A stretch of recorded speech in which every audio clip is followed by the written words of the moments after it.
मित्रांनो, मी आता जस्ट ह्या बाजूला दिसणार आहे ना क्रोमामध्ये गेलो होतो. ठीक आहे, तर आयफोन 16 बघायसाठी, म्हणजे ऍक्च्युली मला 17 बघायचा होता, आयफोन 17.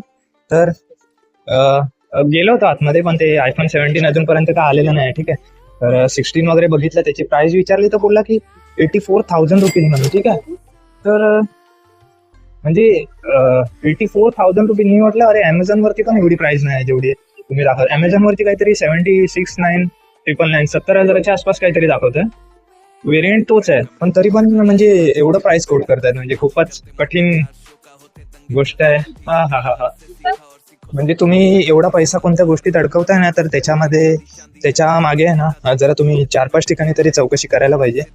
जर कुठे तुम्हाला कमी प्राइस भेटते, कुठे जास्त भेटते.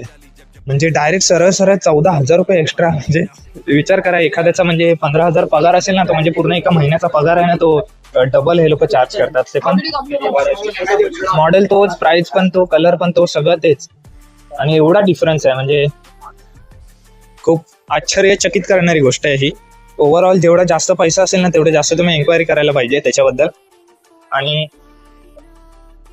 बघा, शेवटी सर्वांचा मेहनतीचा पैसा असतो, तर कोणत्या गोष्टीसाठी आपण पैसा अडकवतोय तर त्याची पूर्ण व्हॅल्यू फॉर मनी तो प्रोडक्ट निघाला पाहिजे. आणि तुम्हाला नंतरला जो पस्तावा होईल ना, तो झाला नाही पाहिजे. ठीक आहे, की बाबा अरे, नाहीतर तुम्हाला कोणतं समोरून बोलेल की अरे मी तर 70,000चा घेतला, तुला 84,000चा कोणी पागल बनवला. असा विषय नको व्हायला. मग नंतरला जो पस्तावा होतो ना, तो खूप बेकार असतो. तर त्याच्यामुळे आपण आधीच चौकशी वगैरे करून घ्यायची 3-4 ठिकाणी, आणि मग आपला पैसा तो असतो तो गुंतवायचा असतो. ठीक आहे, चला तर मग आज पुरतं एवढंच होतं. आपण भेटू आता नेक्स्ट व्लॉग मध्ये.